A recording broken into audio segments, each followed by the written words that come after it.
This is Mario Andretti, and you're listening to Fascination Street podcast.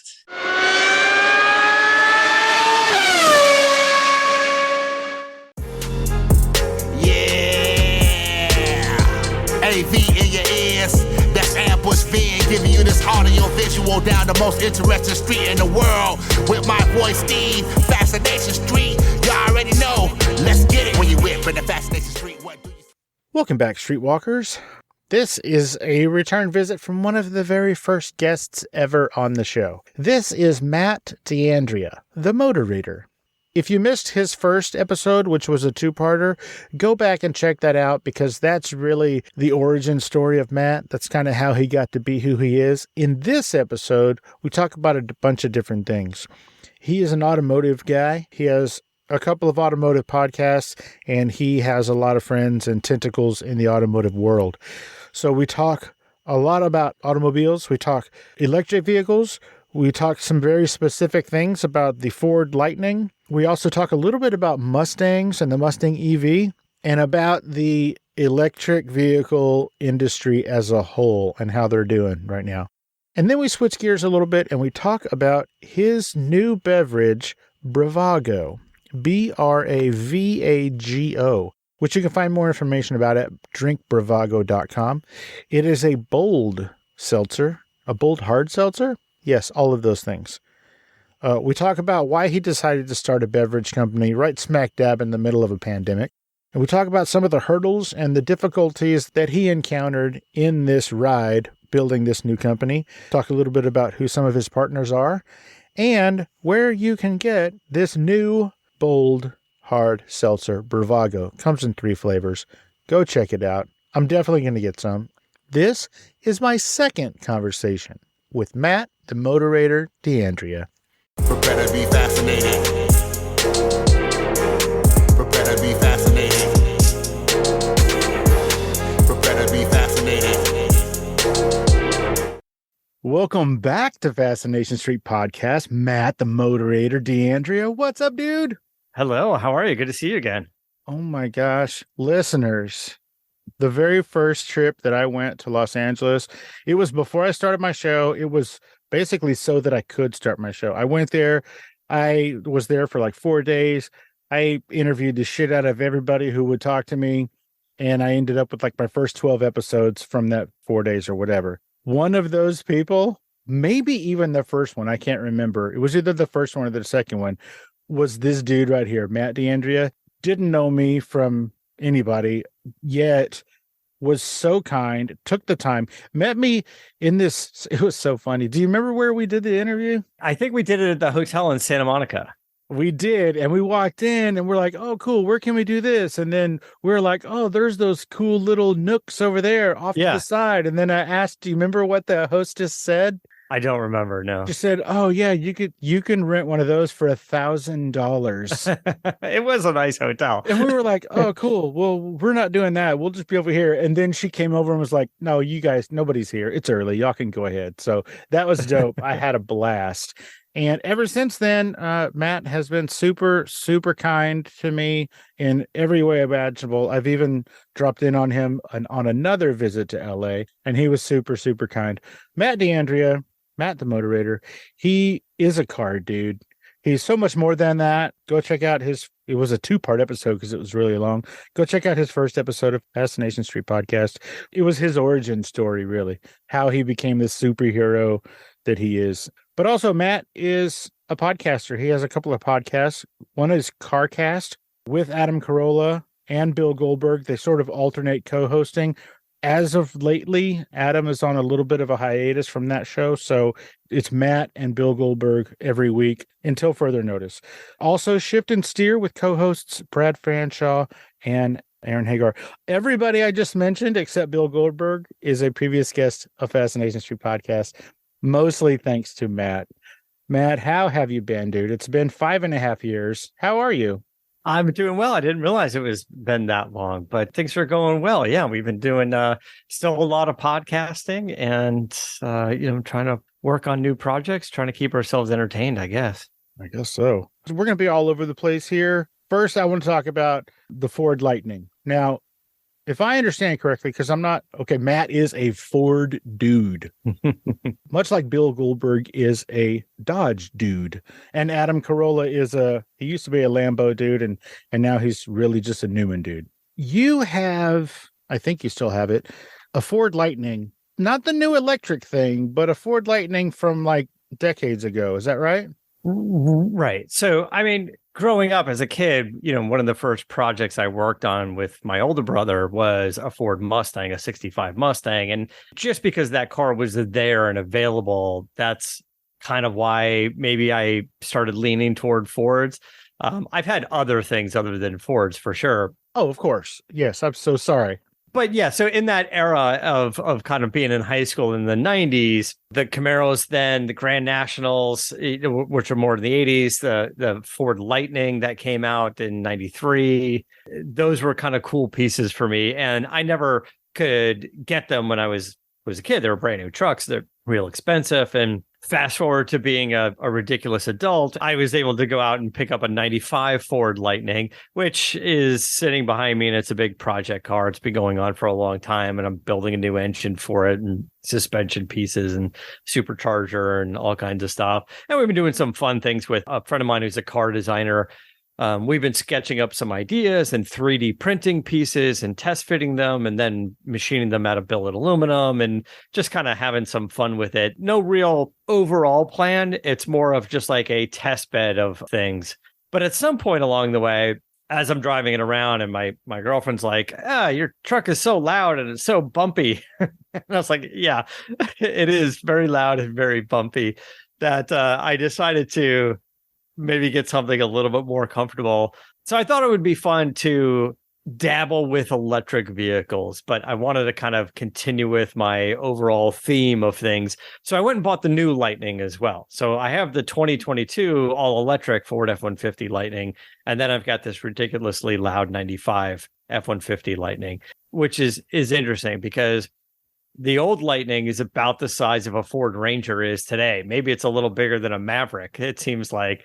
But the new Lightning, it seems so huge. Like the size of F-150s, the size of trucks have gotten so big over the last few decades. Yeah, that's true.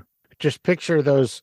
Remember those tiny ass little Toyotas when they first got to our shores, those little tiny Toyota trucks. And even those little, what was it? A Isuzu Brett that had seats in the back in the bed. Like those were all so tiny. And now we have, I mean, comparatively, the 22s, the 2020s or whatever, the all of them, the Silverados, the Dodge Rams, the F-150s, they're all enormous by comparison. But I think because we just watched it get a little bit bigger every year, maybe we don't really notice it. Yeah, didn't really notice. You do, because you've got the old one and the new one, and they're side by side, and you're just like, what in the serious shit? Yeah, it's kind of funny to see them. Because I never really thought of my old Ford Lightning as a big truck, but compared to other cars you can drive, smaller cars, all those subcompact cars that we have now, my truck was like, it sits high and I should lower it a little bit, and and it's kind of wide and I got to watch out for the mirrors. And then I get a new truck and I'm like, this thing is huge. I could barely park it anywhere. I go into parking in LA. We have is parking garages out here, and every time you go into a parking garage, you have to look up above to see what's the clearance to make sure you can get it. So I don't know. Maybe I'll have to lower that truck a little bit so I can park in more places. So your old one, did you say it's a 95? I have a 95. So the 95, that is an F-150? Yeah, it's an F-150. Okay, so this really leads into a deeper question that I have. It's not just Ford, but I'm going to use Ford as an example. I have a hard time understanding why any company, we're going to use Ford in this example, would come out with a product that's all dope as balls and then retire it or whatever, but then come out with another one and call it the same thing, and it's a different car. I am talking about the Lightning versus the new EV Lightning, but I'm also talking about the Ford Mustang. There's a Ford Mustang EV that looks like a RAV4. Like an SUV. Why is it called a Mustang? Yes. So I'm super confused why they would do that. Right. And everybody, so help me out. So the thought behind that is the Mustang has been around for so long that there is some brand equity in the Mustang name, just like Corvette and Bronco and F-150, right? So they were thinking the Mustang name is super valuable and people associate a certain amount of excitement, performance, things like that would go with it. So can we create maybe an SUV, in this case, an electric SUV that fits those requirements to be a Mustang? And can we build out the Mustang brand? Can car dealers open their own Mustang showroom with multiple vehicles in it? And by the way, this has been the case for Bronco. We've got Bronco Sport, we've got Bronco Raptor, right? So now we've got several with that name, and F150 and all the trim models of F150, but also F150 Lightning and F150 Raptor and Raptor R. And the rumor is Corvette maybe coming out with an SUV. And, we've got the Corvette C8, the naturally aspirated gas engine. We've got the Z06, which is the hopped up version of the gas engine. And then we've got the E-Ray, which is a hybrid all-wheel drive version of it. Can we get to an SUV version as well, And it's not too far off the mark to do that. Now, if you think of some of these sports car brands, Porsche was one of the first, but Porsche, Lamborghini, now Ferrari, Aston Martin, they've all got SUVs. And now it's not exactly the same. There's not like a Ferrari 308 and then a Ferrari 308 SUV, but there is a Ferrari SUV. In Ford's bigger picture, Chevrolet's bigger picture, can you do a Chevy Corvette SUV? And I think the answer is going to be yes to that, right? It's really just about brand equity. That's going to be interesting looking. Yeah. There's some drawings and sketches. People are getting ideas of what they think it will. People are guessing, the magazines and artists are going, what would it look like? And a while ago, it would be probably tough to sort of imagine what it would look like. But now we're seeing SUVs that are kind of swoopy and aggressive looking from Aston Martin, from Lamborghini, the new Ferrari Pure Sangway SUV. They're kind of aggressive looking. So I think Corvette can do it.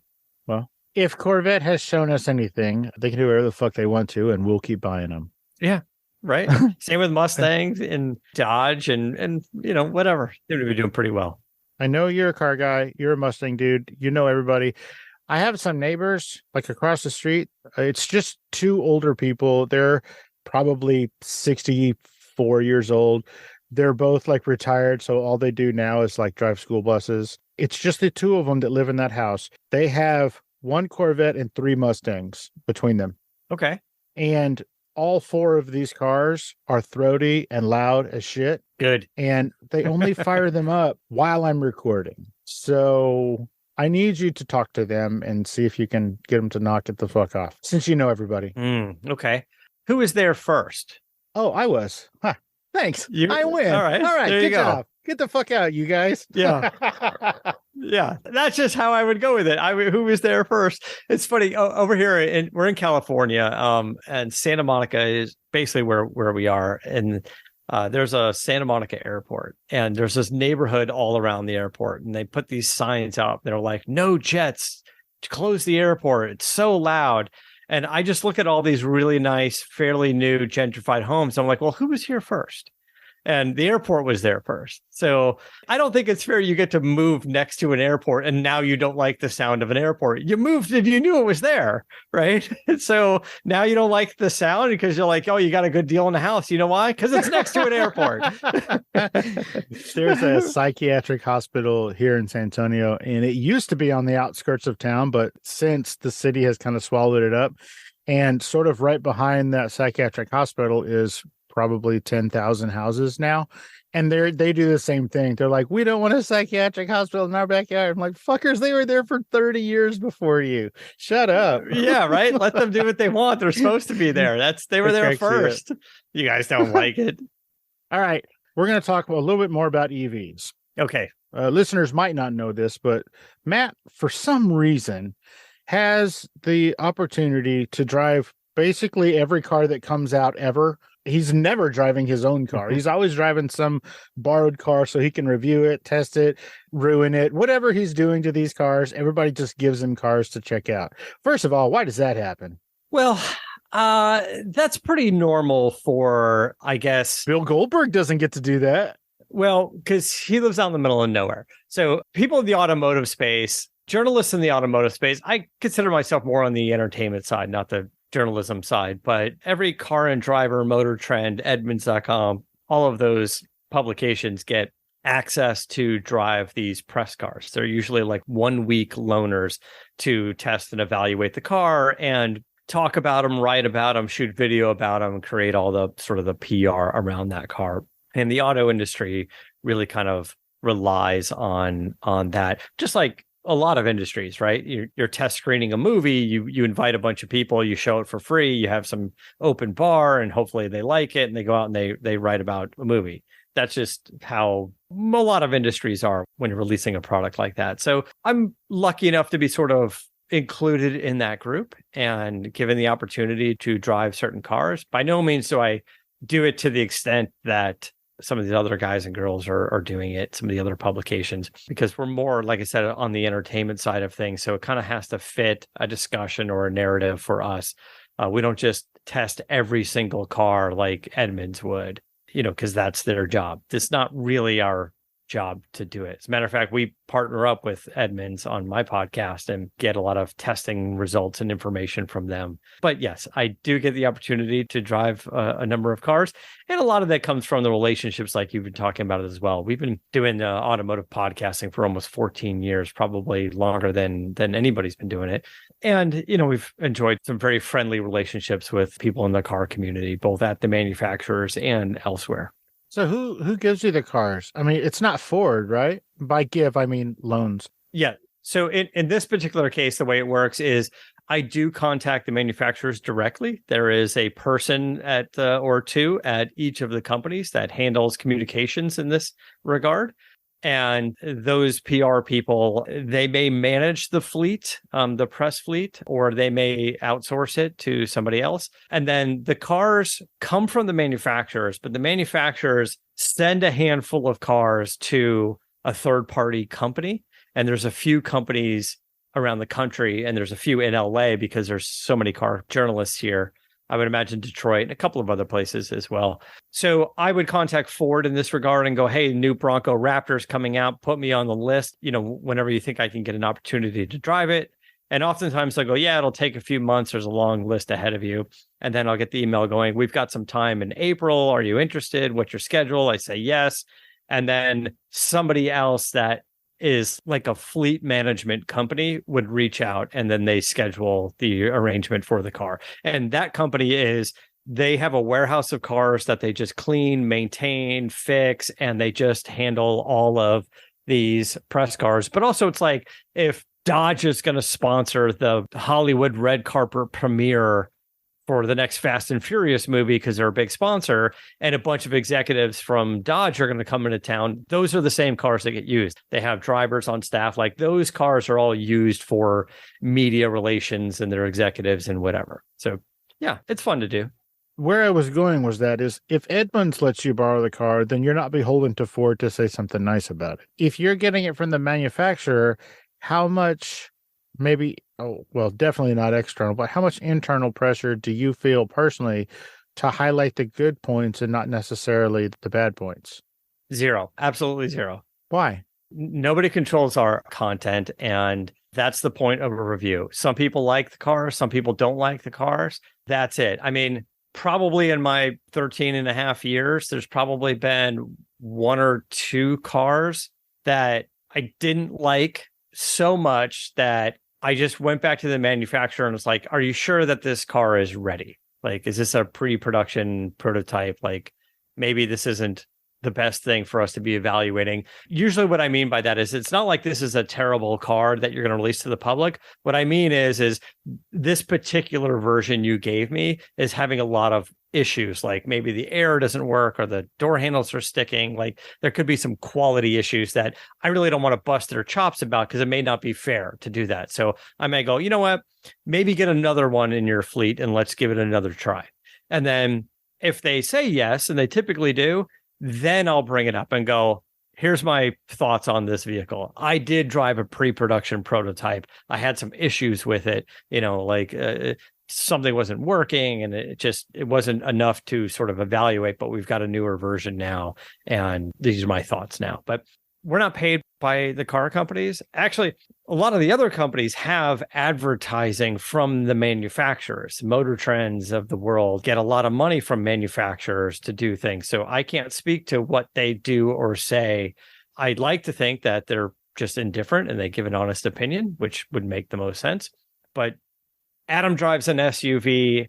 He and I sat down, had dinner with the CEO of that company, of a huge manufacturer, and we're like, yeah, we've been driving your car for a while and I liked it when I got into it, but I'm having a lot of issues with it and this doesn't work and that doesn't work. And, gonna have to make a change. And that's it. It's the way it goes. It's not like we're hiding it from them. They're not super happy, but I think they see it as an opportunity to go, that's interesting. Maybe quality is something we want to improve.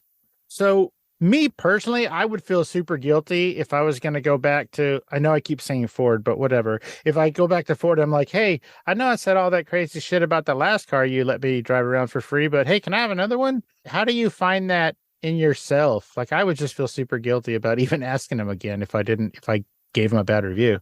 Well, I mean, first of all, I'd like to think that I'm not mean about any of it. It's just a car. Sure. Like, I don't know what we're doing. I think maybe I've been the harshest on Tesla, and Tesla doesn't really do like a lot of press cars and stuff anyway. And they don't have advertising team, and they had like one publicist back in the day. And so I'm not too worried about it. And there's plenty of Teslas to get access to. So I don't know, like, I guess if they think we're just being honest and being nice about it, then we get offered up more cars. Love it. Well, don't stop doing what you're doing. I mean, look, they're just cars. I mean, as much as I love them and so much about what we do revolves around cars, they're still just cars. It's not where like, there's no reason for us to be like all upset and screaming, yelling, like, why? I can't believe this. My Sirius XM radio doesn't work in this car. This is a disaster. It seems like it's so easy to do. And you're all terrible people for making it not work. I'm like, it's not the case. Well, that is a great outlook, because maybe you wouldn't be surprised how many times people will react that way in front of a microphone. And I'm just like, what the fuck are you talking about? Yeah. So you mentioned Tesla. So we've got everybody in the EV field now, right? We got BMW, Porsche, Audi. You can throw in Rivian, of course, Tesla, Ford, Chevy. Everybody's making EVs now. You are the most knowledgeable car person that I've ever met, with access to more information than I didn't even know existed. Who does it best? Who's doing it right now? That's a good question. And I think my answer is no one. It's still so new. The legacy car companies compared to the new ones, right? The BMWs, Ford, Mercedes, compared to, let's say, Tesla, Lucid, they've got more time and experience on building vehicles, but they don't have more time or experience building an electric vehicle. They all are very similar. I've driven a Volkswagen ID4, which is a fairly inexpensive entry-level electric vehicle, and I've driven Mercedes' new EQS, $150,000 electric vehicle.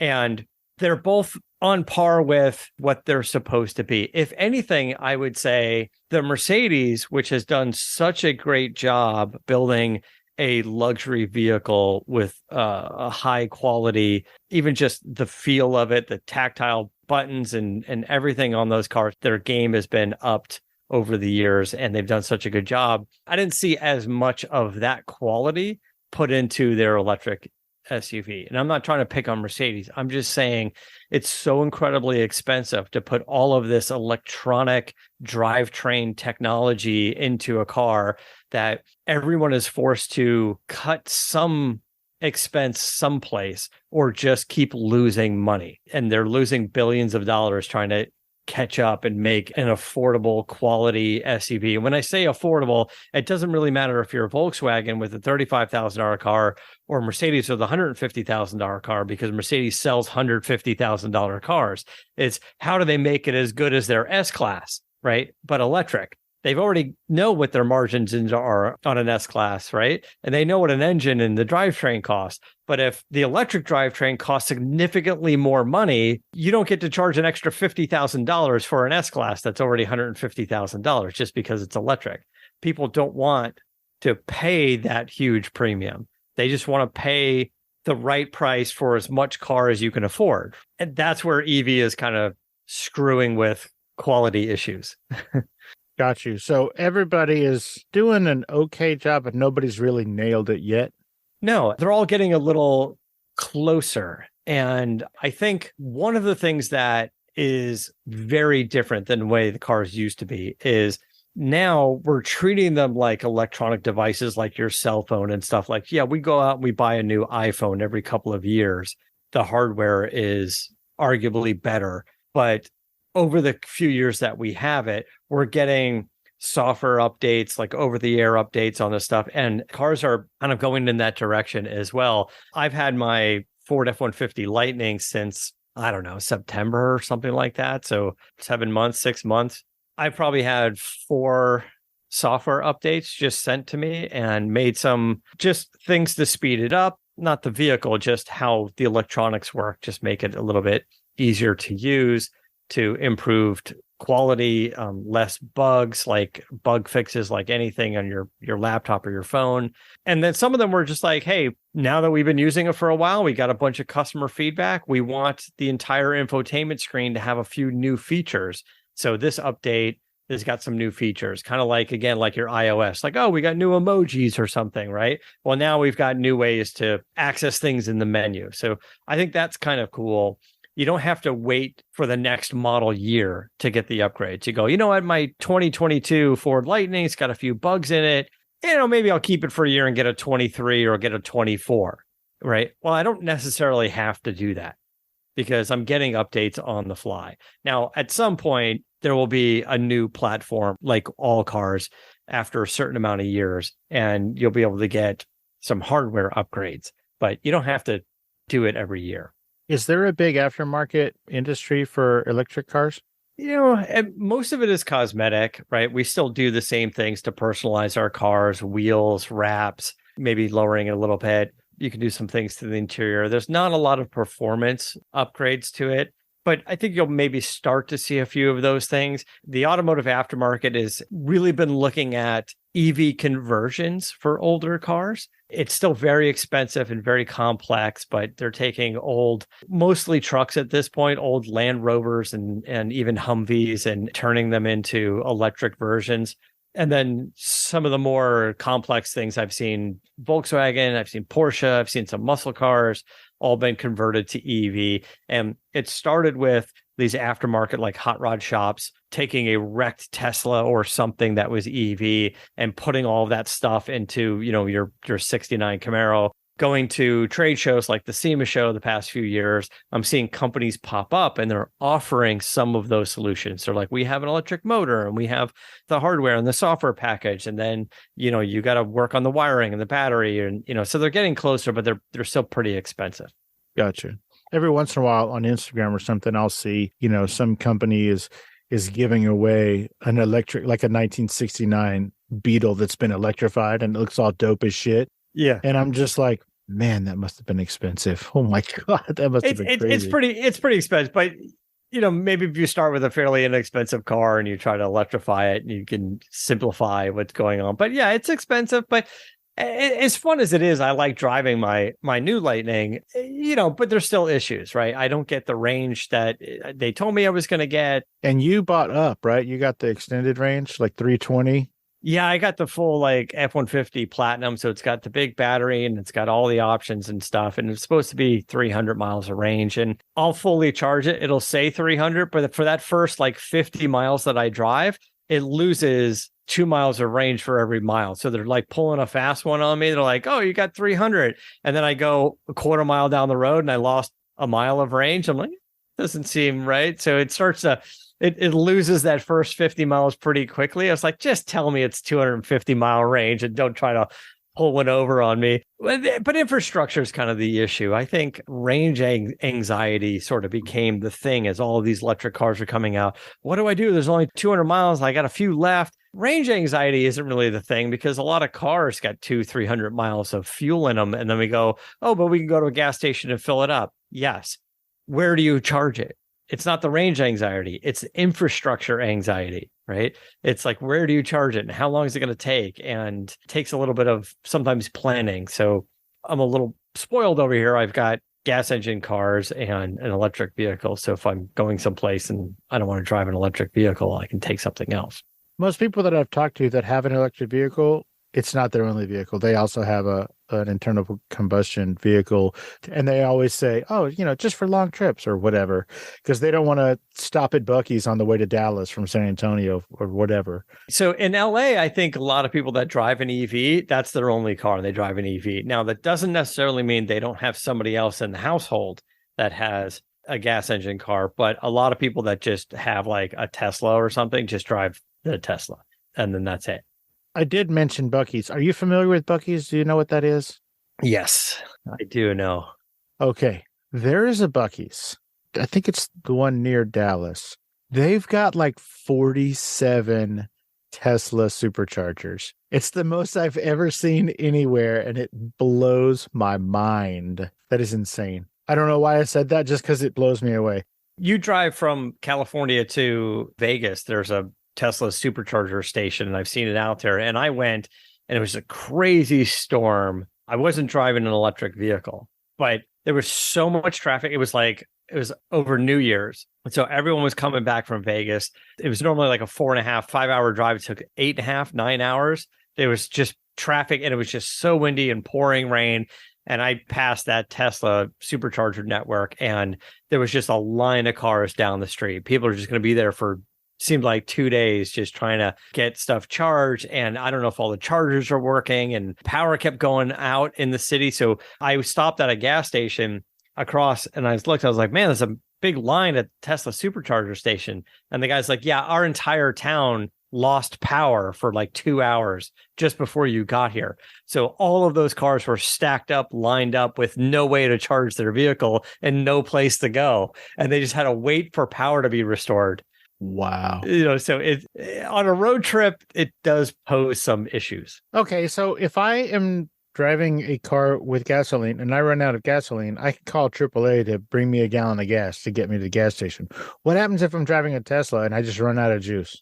You call AAA, they send a flatbed, they pick up your Tesla, and they drag you off to a charging station. Wow, that sounds expensive. All right, we're going to move on, if that's cool. Yeah. From cars. Hey, Streetwalkers, here's a word from our sponsors. Let's get back into it. You did a weird thing a couple years ago. I don't know if people listening know this, but recently we had a thing. I think they called it the COVID pandemic. I'm unclear on what it was called because I don't know a whole lot about it, but I read about it. A lot of people did a lot of things during COVID. Some people ate their weight in chocolate. Some people learned a new language. Okay. What did you do? What did you do during COVID? What was your big thing? You had a couple years? I started a business.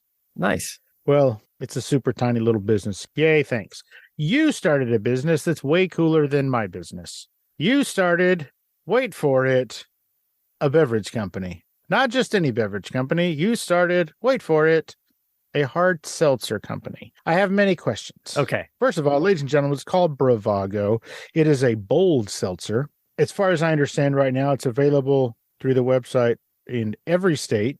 38 states. 38 states, only the ones that matter. First of all, where's the name Bravago come from? What the hell does that mean? It's not a word. So Bravago is from the word bravado, meaning bold, and go, showing action. And we just kind of wanted something. Go be bold. That's right. Okay. That's exactly what it is. It's the beverage version of just do it. It kind of, yeah, sure. You're welcome. Why? No offense, Matt. I love you to death. Yeah. There's quite a few seltzers out there. Why did you decide that this is the beverage you wanted to create? Why this one? Well, there was kind of a couple things. So I helped a friend launch an alcohol company years ago, and my plan wasn't to stay with that company. It was just to put a little time in and try to help get it launched. Was that a wine-based beverage company? Yes, it was a wine company. So learned a bit about it and got really interested in it during that couple years of the learning process. And I wanted to make something. I actually wasn't even sure what it was. And then I thought about doing something in a can, and eventually I wanted to do a hard seltzer. And then we kind of tasted everything that was out there and was like, I'm not quite sure why all of these hard seltzers are so popular. I'm with you. and we tried them all, White Claw, Truly, and then some of the specialty ones and smaller brands and, Nectar and Press and all these companies. And I found a couple of things that they were doing. Was one, they were all very kind of light on flavor. Mm-hmm. And almost all of them have a little bit of sugar, like 2 grams of sugar, which is fine. But then we're sweetened with like erythritol and stevia. And it did a couple of things. Like it makes you feel more bloated. That erythritol especially makes you more bloated than already having a carbonated drink. And if you're using stevia, it has this weird kind of a metallic aftertaste. Not necessarily does in all foods, but in the form of hard seltzers, because there's not a lot of ingredients in a hard seltzer, it just had a weird taste to me. And I thought about, can we do this differently? So Bravago, we kicked the flavors up a notch. They're unlike any other hard seltzer out there. It's got a lot more flavor to it, which also makes it a great mixer as well. Adam Carolla that I work with, he grabs our cherry flavor and he spikes it and he makes himself a nice little cocktail. I knew that was going to be the cherry because he loves a Rainier cherry. I knew it. I knew that was going to be his favorite. I pitched him on it and he kind of helped us on that flavor. Like when I was, making this stuff in beakers, I was at his house in his kitchen and we were taste testing these things. So we definitely got his input on it. So we still have the 2 grams of sugar, like everybody else. And then we use a little bit of monk fruit. And the monk fruit helps us to lightly sweeten it, but without that erythritol, without that bloat, without that aftertaste. And it allows us to kind of punctuate our flavors a little bit more. We have 3 flavors in a variety 6-pack. And I think they're just unlike anything else out there. So that's kind of where we started with the hard seltzer. We're going to have other products that we're going to be coming out with, but this is all pretty new. You and I have been talking about it for a long time, but we've had some crazy production issues, stuff I've never seen before or heard about in my life. You use a company called a co-packer. We develop our formula. We make sort of a proprietary blend, and then it has to go to a facility where they mix it together. They carbonate the water, they put it in the cans, and the cans are cleaned and they put it in the boxes for us. And it's an expensive action. We went to 2 different co-packers and made a bunch of product and both failed. They got carbonation levels wrong and some other things. And then we would, crack open a can and it would be flat. And there was just no way we can let a product out anywhere near like that. So a couple of years and a lot of money wasted trying to get that right. That was the surprising part, because there's co-packers all around the country. They literally have one job to do. And I'm surprised how many terrible co-packers there are. And they don't really want to take accountability. During COVID, the co-packers were all very busy and all making a lot of money because we weren't allowed to go out to bars and restaurants. So people were buying and drinking and eating at home. And it doesn't matter if it's alcohol or not. These co-packers are filling cans with anything from sodas to teas to booze. So they saw a huge surge in their business and they were all making tons of money. So they didn't really care about quality anymore because the cash was coming in. And they're like, this is the price. This is what we do. This is the timing. If you don't like it, go someplace else. And then someplace else had the same attitude and you just wait in line. So on the business side, we had those obstacles, which were a big pain in the ass. But now we have a fantastic product. And as you said, we have it on our website and we can ship direct to consumer in 38 states. Is Texas one of them? Texas is one of them. We're starting to roll out into stores. We got a distributor in New Jersey and a distributor in Southern California and San Diego. We've got salespeople working on those areas. So we're starting to roll out into some stores, but that's a long process, especially for a new brand like this. If you're InBev and you're the owners of Budweiser and you want to do a Bud Light seltzer, well, you've got enough power and money and influence. You can get your product on any shelf you want. But when you're a new company, you've got no power or influence. So you got to just do it grassroots. You just got to knock on doors and do it one at a time. So hopefully you guys like it. It's 5.1% alcohol. That's the other bold part of it, is we want more flavor. We wanted that little extra kick on the alcohol side, and we wanted some pretty unique flavors. What are most other seltzers' alcohol content? Like 5 or less. The alcohol content is directly related to the calories as well. So if you want something with 85 calories, you're probably going to be 4.3% alcohol. If you want 95 calories, you're probably going to be 4.5, 4.7. 100 calories probably gets you around 5%. And I was like, it doesn't matter to me if I'm at 110 115, 120 calories. It's all low enough. And everything's 2 grams of sugar and maybe 3 or 4 grams of carbs if you're watching that. Keto friendly, gluten free. There's not a lot in a hard seltzer, right? We put the alcohol in, it's carbonated water, some natural flavors, the 2 grams of sugar, a little bit of the monk fruit, and call it a day.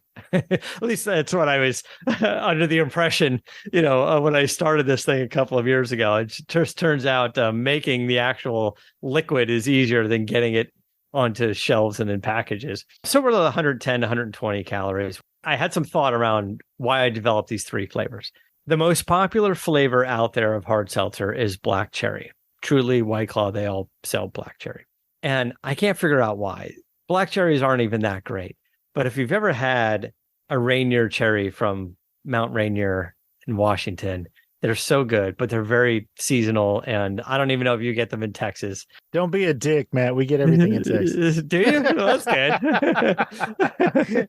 And I just modeled it after that. It's like, I want a Rainier cherry flavor. I thought the Rainier cherry was fantastic. So I did that one. I did a strawberry lemonade. I just think a good, refreshing lemonade over ice is the idea of spring and summer to me. So we did a strawberry lemonade. And then I wanted to do something that was kind of fun and retro. So I did a vanilla orange cream. It's like a dreamsicle popsicle in a can. And it's such a throwback flavor that a lot of people seem to really like that one as well. So it's in a variety 6-pack.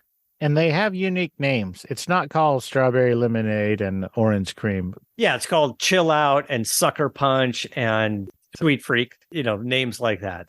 Sweet Freak, that's the orange one, right? Yeah. That is fantastic. I can't wait to order some now that I know that I can get them here in Texas. Do you have any idea? Am I going to have to be here? Do I got to sign for it when it gets delivered? Yeah, so the requirement is you should send it to where somebody can sign for it, somebody who's 21 and over. I mean, it is alcohol. We order a bunch of wine from a bunch of different places, and that's pretty universal, I guess. Yeah. A long time ago, there's a guy, I think you mentioned him earlier. I might have also, there's a guy named Adam Carolla. A long time ago, when you were starting this company, this Bravago company. Yeah. He was having a chat with his son, Sonny. Yep. And Sonny said, man, I wish I could get in on that Bravago thing because Matt really knows what's up. And Adam Carolla said, and I quote, if you could buy stock in people, put all your money on Matt D'Andrea. Oh, that's fantastic. I don't remember that comment from Adam, but that is the highest of compliments. That is absolutely fantastic.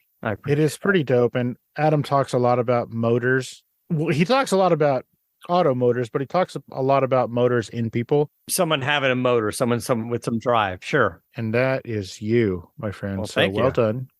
I think that's really where the nickname Motorator came from. It's got nothing to do with cars. What was the hardest part about starting a company that has a tangible product during arguably the most supply chain riddled with nightmares era that's ever existed? That was really it. Most of these products should be able to get packed and put onto shelves within a couple of months. Really? Months? Yeah. Okay, so let's take somebody else. Let's just take, you mentioned Budweiser earlier. If I go down to the store right now and I buy a can of Budweiser that was put in the can months ago? Maybe 60 days ago. It's very possible. Maybe even less. They have such high turnover. It's very, very quick. Anybody of that scale and that magnitude, they control all aspects of it, right? So they can make it, they pack it, they truck it. They control so many aspects of how it works, whereas we don't. The big obstacle was trying to get it to market in a timely fashion, which didn't happen. And as a startup company, you run out of money very quickly, whether it's your own money or investor money. So that has been very tough. If you are starting a company, definitely do your homework. And if you're putting money in or raising money, make sure you give yourself a little treasure chest, probably double. Wow. Yeah. I heard somebody in the wine business say a long time ago, if you want to make a little money in the alcohol business, start with a lot. Yeah, right. Yeah. It'll turn it into a little really quickly. Are you the only founder of Bravago? No. So I put the plan together a few years ago, and then I brought in some partners. Bill Goldberg, one of them, my WWE wrestler friend and my co-host on CarCast. he's been a big supporter of this thing, and I think he's going to be a big part of how we market it. But Bill's my partner on it. Tammy Meyer is a partner on it as well. And then we brought in some investors, mostly investors from the automotive space that have been helping us out quite a bit on it. You know, like the Shelby family, they've been great. Aaron Shelby has been a huge supporter and asset to us as well. Nice. Bill Goldberg lives 11 minutes from my house. Yeah, you told me that a lot, but I've never seen you guys hanging out. What's going on? I thought you were supposed to be hanging out with him, going over there. I thought you were stalking him. I am stalking, but I'm stalking from afar because I don't know if you're aware of this, but that is one big dude. And when he's not flying all over the country going to car events, he's practicing shooting things with guns. Yes, he does that a lot. So he's not the kind of guy you want to sneak up on. So I'm just hoping I run into him in town and then we can be best friends forever. But until then, I'm going to burn this interview onto a CD and just chuck it over his fence. Don't do that. He'll probably shoot it like Skeet, you know. Oh my gosh, that'd be amazing. Bill is the best dude. I met Goldberg, I don't know, a long time now, 12 years, 10, 11, 12 years ago. Through CarCast? No, he was hosting a TV show called Garage Mahal. There was an episode that was being done in the area in like one of Adam's garages. And I met Bill there and we kind of stayed friends and we did a few things together. And then we thought about doing something automotive related. We did the podcast together. That's going on about 4 years. And then during that process, I pitched him the idea of Bravago and he liked it. I sent the information over to one of his people, financial manager. And then some amount of time went by, like a significant amount of time in that world, like 2 months.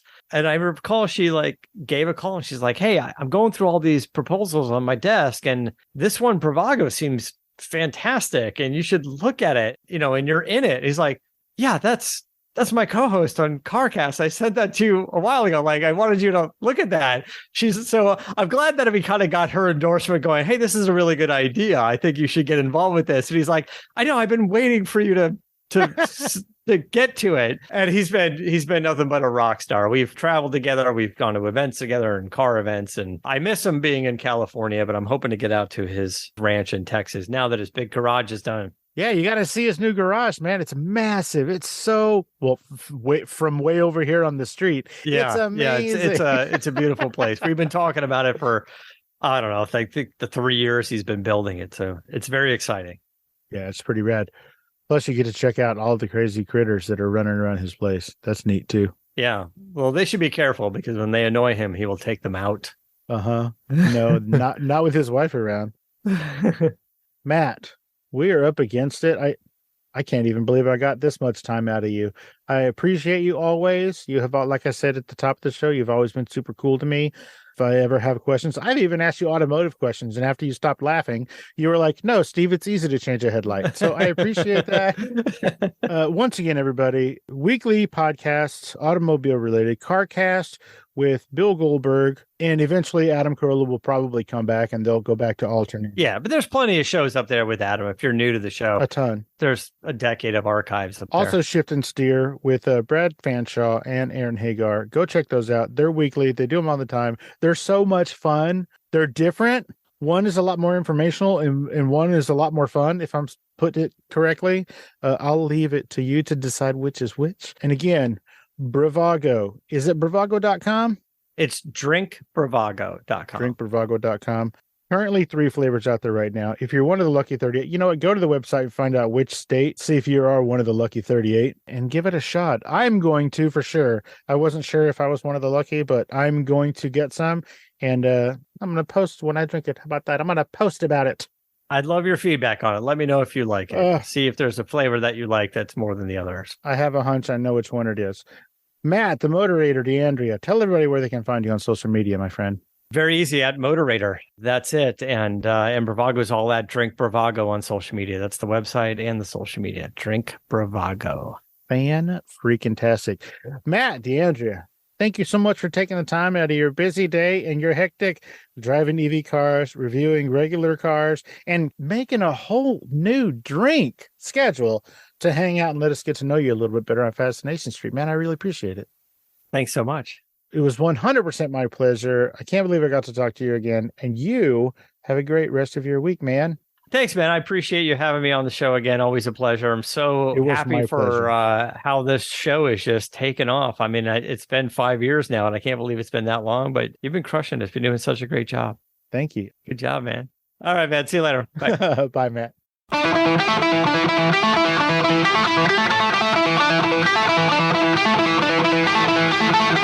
Opening music is the song FSP Theme, written, performed, and provided by Ambush Vin.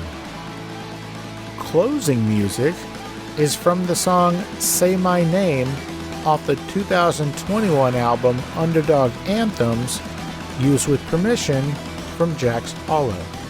If you like the show, tell a friend, subscribe, and rate and review the show on iTunes and wherever else you download podcasts. Don't forget to subscribe to my YouTube channel. All the episodes are available there as well. Check me out on Vero at Fascination Street Pod and TikTok at Fascination Street Pod. And again, thanks for listening.